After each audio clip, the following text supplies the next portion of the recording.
Hello everyone नमस्ते तपाईँ सम्पूर्णलाई साङ्किन फ्लेभर्समा धेरै स्वागत छ। आज चाहिँ मैले मिठो मिक्स थुक्पाको रेसिपी लिएर आएकी छु। आशा छ तपाईहरुलाई पनि मन पर्नेछ। अब बनाउनतर्फ लागौं। यहाँ मैले थुक्पाको लागि चाहिँ 1 प्याकेट स्पागेटी नुडल्स ल्याएर राखेकी छु। त्यसैगरी थुक्पामा मिसाउनको लागि 1 हाफ बफ ससेज स्लाइस कटिङ गरेर राखेकी छु। त्यसैगरी यो सीताके च्याउलाई पनि कटिङ गरेर राखेकी छु। अलिकति हरियो धनिया कटिङ गरेर राखेको छु। त्यसैगरी 1 चम्चा सोया सस, अलिकति हरियो खुर्सानी, त्यसैगरी 1.5 चम्चा मकैको पिठो घोलेर राखेकी छु सुपको लागि। तपाईहरुले चामल अथवा मैदाको पिठो पनि राख्न सक्नुहुन्छ।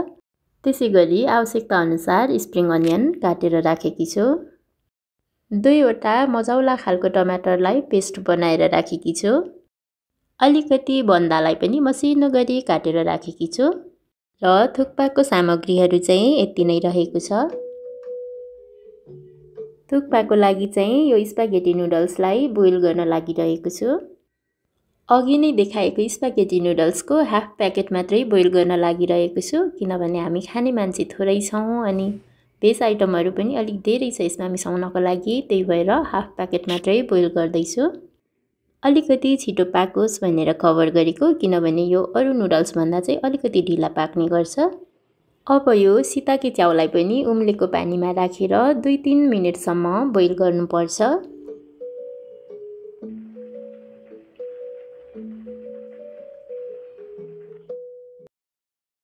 अब यतिको भएपछि हाम्रो नुडल्स चाहिँ राम्रोसँग पाकिसकेको छ। सीताके च्याउ र नुडल्स चाहिँ राम्रोसँग बोइल भइसकेको छ। मैले यसरी झिकेर पनि राखिसकेको छु।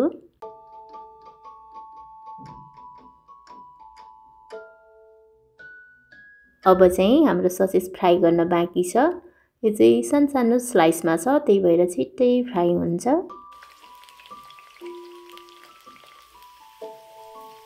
ससेज पनि राम्रोसँग फ्राई भएर यो राम्रोसँग पाकी पनि सकेको छ।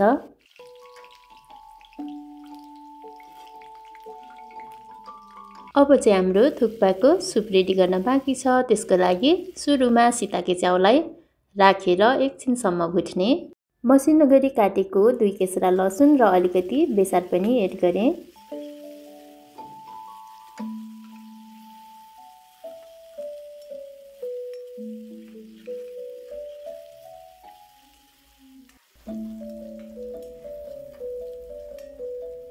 च्याउ र लसुनलाई एकैछिन भुटेपछि यहाँ मैले प्याजको हरियो पत्तालाई पनि राखेर चलाउँदै छु। त्यसैगरी यहाँ अब टमाटरको पेस्ट राख्दै छु।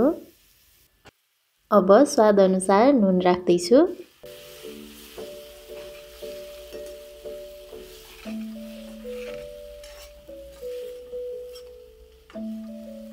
अब चाहिँ मसिनो गरी काटेर राखेको बन्दालाई पनि एड गर्दै छु।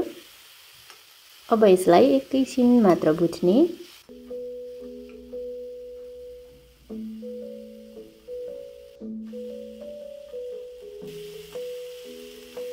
अब यसमा 1 चम्चा सोया सस राख्दै छु।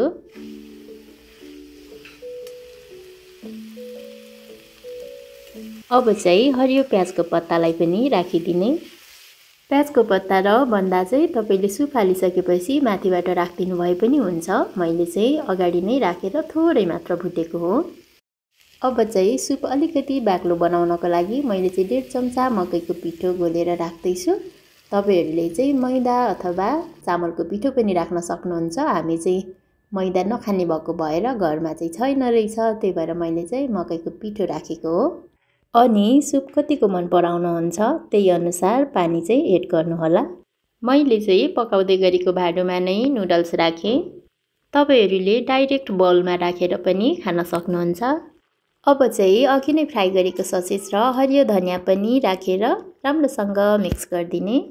अब चाहिँ हाम्रो मिठो मिक्स थुक्पा रेडी भइसकेको छ। यसलाई मैले बाउलमा पनि राखिसकेको छु। यसरी थुक्पा बनाउँदा तपाईहरुले जुनसुकै नुडल्स प्रयोग गर्न सक्नुहुन्छ आफ्नो स्वाद र इच्छा अनुसार। स्पागेटी नुडल्स चाहिँ पकाउँदा टुक्रिहाल्दैन अनि यसको स्वाद पनि मिठो हुन्छ। तपाईहरुलाई आजको भिडियो कस्तो लाग्छ? यदि भिडियो मन पर्यो भने चाहिँ लाइक र कमेन्ट गरिदिनु होला अनि मेरो च्यानललाई सब्स्क्राइब पनि गरिदिनु होला।